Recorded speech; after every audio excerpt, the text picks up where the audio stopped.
자, 문 정권이 왜 저러느냐? 제가 볼 때 국내에 벌어지고 있는 이 사태를 수습할 능력이 지금 없다 보니까 시선을 돌리기 위해서 어제 미국 대사를 불러가지고 이제 반미를 또 던졌습니다. 지난번에 조국 문제 불을 끄기 위해 지소미아 파기를 하더니 이제 조국에 대한 검찰 수사를 불을 끄기 위해 미국 대사를 불러서 지금 국내 문제에 간섭하지 마라, 주권에 간섭하지 마라고 이야기를 했습니다.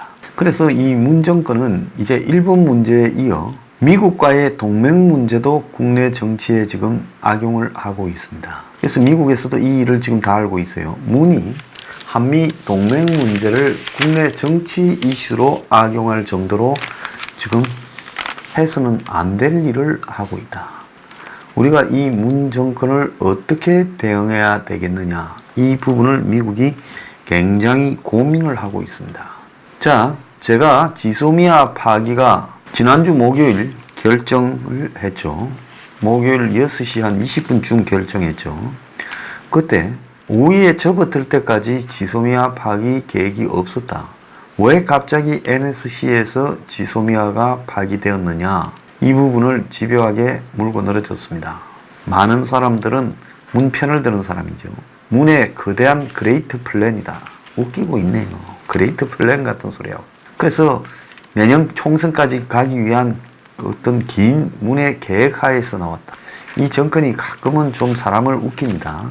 이 정권은 하루살이 정권이라서 긴 계획은 고사하고 하루 앞도 못 내다보는 정권입니다. 그러니까 지소미아 파기로 조국 불이 꺼질 거라고 생각했다가 주말을 거치면서 더 붙어버리지 않았습니까? 지금 일본의 언론들은 한국 NSC에서 이 지소미아 파기를 할 때 연장 4명, 파기 3명으로 연장하자가 4대3으로 우세했는데 문재인이가 뒤집어 버렸다, 이렇게 NHK가 보도를 했습니다. 쌍케이라고 하면 쌍케이는 거구고 찌라시라고 이렇게 비판하겠지만 일본의 NHK의 공신력은 한국의 KBS보다는 10배는 높다고 저는 보고 있습니다. MBC나 KBS하고는 차원이 다른 방송이고 정부의 영향력을 그대로 받는 방송도 아니죠. 공영성이 투철합니다. 자, NHK가 지소미아 연장이 상임위원들 사이에서는 앞섰는데 문재인이가 나서서 판을 깼다고 보도를 했습니다. 자, 지소미아 파기는 주로 청와대 참모들이 그랬다는 거예요. 노영민이, 김현종이, 김유건이, 이런 자들이 지소미아 파기를 주장했고, 제가 앞에 일부에서 김현종이 제정신이 아니라고 말을 했죠. 저 사람은 반드시 저 대가를 한 번은 치를 거라고 보고 있습니다. 원래 자기가 노빠도 아니고 문빠도 아닌데요. 마치 기술 관료 테크노크라트처럼 하고는 정치판에 붙었다가 또 재벌 회사 가서 월급을 받고, 그 뭐 때문에 줬겠어요? 관료 출신을요? 제가 말하지는 않겠습니다. 듣는 분들은 다 알만할 거예요. 또 좌파 정권이 들었으니까 가서 또 통상교섭본부장을 맡고 그 다음에 청와대로 들어갔습니다. 자, 청와대 참모 중에서 정의용이 연장을 주장했다 하고요. 서훈, 정경두, 그리고 강경화 대신해서 참석한 조세영 외교 1차관이 연장해야 된다라고 이야기를 했다는 겁니다. 실제 파기 직전까지 외교부와 국방부에서는 전원이 연장해야 된다 말을 하고 있었는데 22일 오전부터 청와대 내부에서 파기 주장이 대두되고 정의용이가 22일 오전에 이낙연을 만나 지소미아 파기 문제를 논의를 했다. 그런데 아마 정의용이가 이낙연을 만나 지소미아 파기하겠다고 이야기한 게 아니라 본인 스스로가 연장해야 된다고 말한 걸 보면 정의용 입장에서는 걱정이 되어서 이낙연에게 상의를 했던 걸로 보입니다. 자, 연장 4, 파기 3으로 결론이 안 나니까 문재인이가 회의에 참석하게 됐고 문이 직접 파기 결정을 내렸다고 합니다. 그래서 NSC에서 종료 결정을 내리고 문이 이를 사후 추인했다라는 청와대 보도는 사실과 다르다는 겁니다. 청와대 확인은 해줄 수 없다 하지만 NHK 보도가 사실이 아니다, 소설이다 이렇게 말했는데요. 자, NHK에서 이 과정에 대한 완벽한 소리를 어딘가서는 분명히 들었으니까 이 말을 했다고 보고 있습니다. 자, 지금 청와대가 세상 돌아가는 꼴을 모르고 혼자서 주도적인 안보를 강화하겠다고 미국하고 반미, 일본하고 반이라며 자주 노선을 강조하며 정찰위성, 경항공모함, 차세대 잠수함을 만들겠다고 말을 하고 있는데요. 정말 많이 웃기는 이야기라고 생각합니다. 혹자들은 이렇게 말하고 있어요. 이런 거 만들어서 북한한테 다 넘겨주려고 그러네요. 김현종이가 어제 한미 동맹 균열 없다. 지소미아 파기로 인해서 그러면서 자주국방을 강조했습니다. 균열이 없는데 자주국방을 왜 합니까? 서로 효율적으로 미군이 잘하는 거, 우리가 잘하는 거를 나눠서 하는 게 낫지요.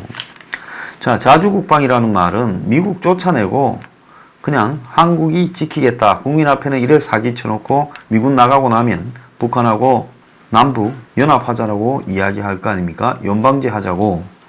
자, 그러면서 이제 그때까지 국민들에게 불안해하는 국민들을 달래려고 쇼를 합니다. 군 정찰위성, 경항공모함, 차세대 잠수함 전력 등을 핵심 안보 역량을 키워서 동맹국으로 몸집을 키운 뒤 미국과 대동강 관계에 가겠다. 개가 웃을 소리를 하고 있습니다. 한국이 미국의 동맹국으로서 대등한 위치까지 전력을 키운 뒤에 미국과 관계를 평등하게 가겠다.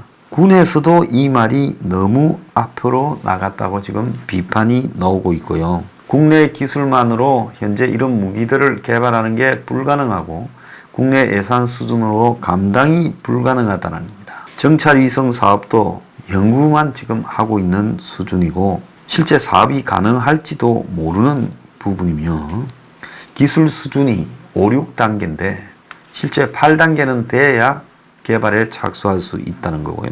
그 다음에 이 독자적인 기술이 부족해서 타국의 기술 이전을 받으려고 이탈리아하고 협의하고 있는 정도다. 이탈리아는 뭐 기술이 뛰어납니까? 경항공모함은 아이디어 차원이고 아직 연구도 진행되지 않았는데 자, 경이라고 하면 작은 항공모함이죠. 일반 항공모함은 길잖아요. 그러니까 일반 항공모함은 활주로를 달리는 비행기고 경항공모함은 수직 이착륙기.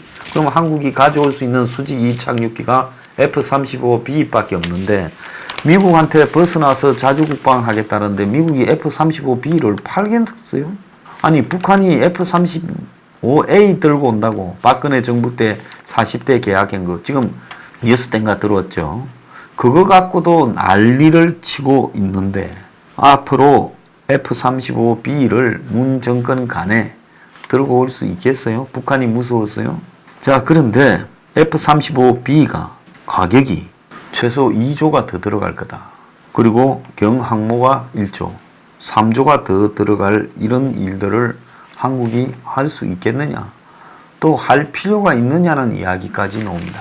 일본이 경항공모함을 만드니까 한국이 경항공모함을 만들어요. 자, 일본은 이전부터 대양 해군을 한다라는 목표가 있었죠. 그런데 한국은 지금 북한과의 싸움만 생각하면 되는데 미국하고 헤어져서 미국이 가지고 있는 항공모함도 우리가 만들어 보겠다.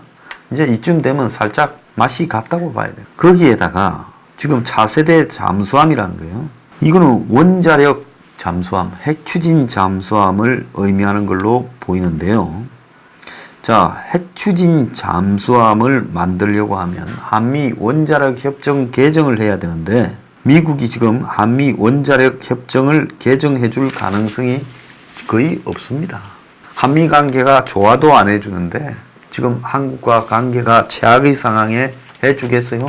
그럼 미국하고 관계없이 독자적으로 원자력 잠수함을 만들겠단 말입니까?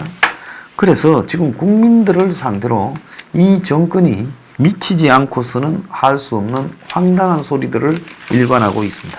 일본이 화이트리스트 배제를 확인하니까 소재 부품을 개발해서 상용화하겠다며 어제 자강론을 문의 꺼냈습니다. 그래서 울산의 현대 모비스 공장에 가서요.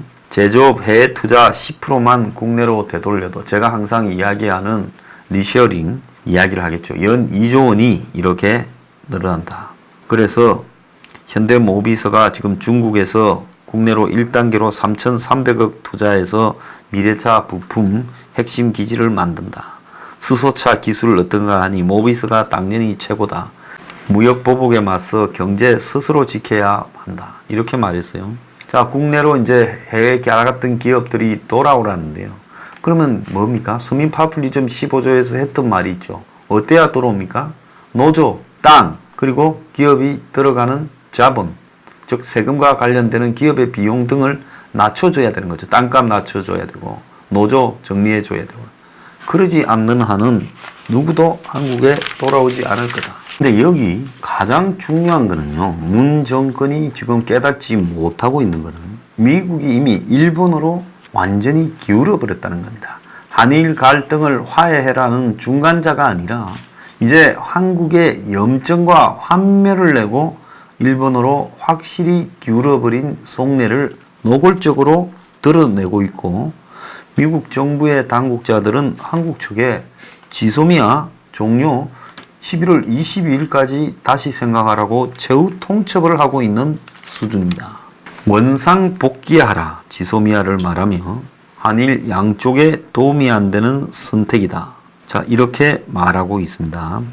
그래서 이거는 미국이 사실상 일본 편을 노골적으로 들고 있는 거고 11월 하순까지 잘 생각해라. 마지막 기회다라고까지 이야기를 하고 그 날짜를 박아서 그때까지 결정해라고 이야기를 하는 것은 만약에 그렇게 하지 않았을 때 미국이 한국에 대해서 지금 줄 페널티를 준비하고 있다라는 말이 그 배후에 들어있는 거죠. 일본이 지금 이번에 한일 과거사 때문이 아니라 한국에 대한 수출 제한 조치를 한 표면적인 일본의 이유는 안보상으로 믿을 수 없어서 한국에 제한을 한다. 이렇게 말을 하고 있습니다. 자, 그런데 미국이 이 문제에 대해서 지금 아무 말을 하지 않고 있어요. 한국은 믿을 만하다는 말을 안 하고 있어요. 그런데 그래서 일본이 주장한 거짓말에 대해서는 미국이 침묵하면서 한국에 대해서만 빨리 원상 복귀하라고 이야기하는 이게 있을 수 있냐? 아베가 먼저 도발하지 않았냐? 이렇게 한국은 말해요. 그럼 미국은 뭐라는가 하면 너네들이 왜 징용 문제를 가지고 새삼스럽게 또 문제를 일으켰냐까지 이야기를 하고 있어요. 그런데 여기서 이제 중요한 문제가 하나 있습니다.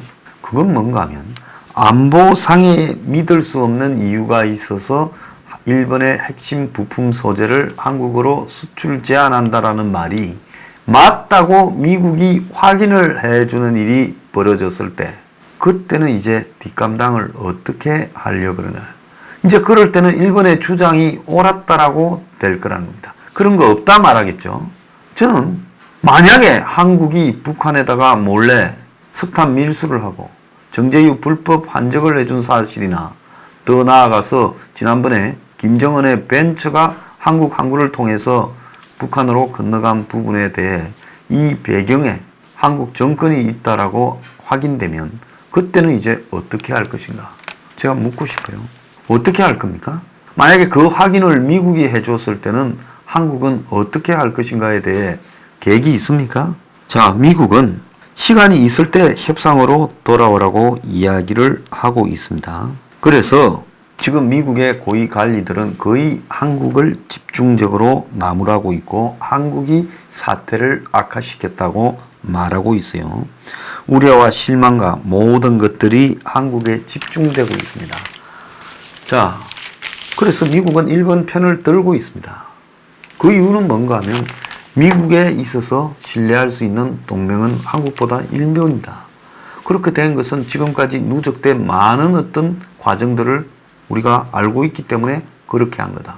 자, 안보상의 이유로 수출 규제하지 않은 부분에 대해 미국이 일본 손을 들어주는 시간이 곧 다가올 수도 있습니다.